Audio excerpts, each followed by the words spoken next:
ಆಷಾಢ ಮಾಸವನ್ನು ಶುಭ ಕಾರ್ಯಗಳನ್ನು ಮಾಡುವುದಕ್ಕೆ ಅಶುಭ ಮಾಸವೆಂದು ಪರಿಗಣಿಸಲಾಗುತ್ತದೆ. ಅದರಲ್ಲೂ ನವವಿವಾಹಿತರಿಗೆ ಅಂದರೆ ಹೊಸದಾಗಿ ವಿವಾಹವಾದ ವಧು ಮತ್ತು ವರರಿಗೆ ಆಷಾಢ ಮಾಸದ ನಿಯಮಗಳು ಹೆಚ್ಚು ಮಾನ್ಯವಾಗಿರುತ್ತದೆ. ಆಷಾಢ ಮಾಸವು ಹಿಂದೂ ಕ್ಯಾಲೆಂಡರ್ನಲ್ಲಿ ಬರುವ 4ನೇ ತಿಂಗಳು. ಕರ್ನಾಟಕದಲ್ಲಿ ಜನರು ಆಷಾಢ ಮಾಸದ ನಿಯಮಗಳನ್ನು ಕಟ್ಟುನಿಟ್ಟಾಗಿ ಪಾಲಿಸುತ್ತಾರೆ. ಯಾಕೆಂದರೆ ಈ ಮಾಸವು ಅವರಿಗೆ ಹೆಚ್ಚು ಮಹತ್ವದ್ದಾಗಿರುತ್ತದೆ. ಆಷಾಢ ಮಾಸವನ್ನು ಶುಭ ಕಾರ್ಯಗಳನ್ನು ಮಾಡುವುದಕ್ಕೆ ಅಶುಭ ಮಾಸವೆಂದು ಪರಿಗಣಿಸಲಾಗುತ್ತದೆ. ಅದರಲ್ಲೂ ನವವಿವಾಹಿತರಿಗೆ ಅಂದರೆ ಹೊಸದಾಗಿ ವಿವಾಹವಾದ ವಧು ಮತ್ತು ವರರಿಗೆ ಆಷಾಢ ಮಾಸದ ನಿಯಮಗಳು ಹೆಚ್ಚು ಮಾನ್ಯವಾಗಿರುತ್ತದೆ.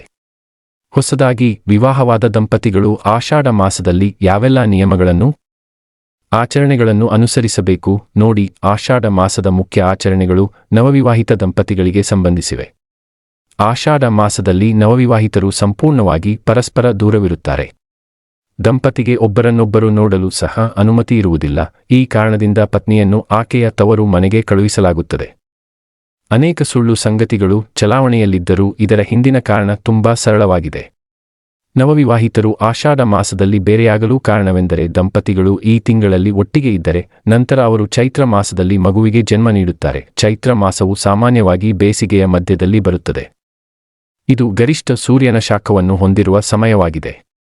ಬೇಸಿಗೆಯ ಸಮಯದಲ್ಲಿ ಹೆರಿಗೆಯಾಗುವಾಗ ಮಗುವಿಗೆ ಮತ್ತು ತಾಯಿಗೆ ಸಮಸ್ಯೆಗಳು ಎದುರಾಗಬಹುದು ಎನ್ನುವ ಕಾರಣಕ್ಕೆ ಆಷಾಢ ಮಾಸದಲ್ಲಿ ದಂಪತಿಗಳನ್ನು ದೂರ ಮಾಡಲಾಗುತ್ತದೆ. ಅಲ್ಲದೆ ಆಷಾಢ ಮಾಸದಲ್ಲಿ ಅತ್ತೆ ಮತ್ತು ಸೊಸೆ ಒಟ್ಟಿಗೆ ಇರಲು ಸಹ ಅನುಮತಿಯನ್ನು ನೀಡಲಾಗುವುದಿಲ್ಲ.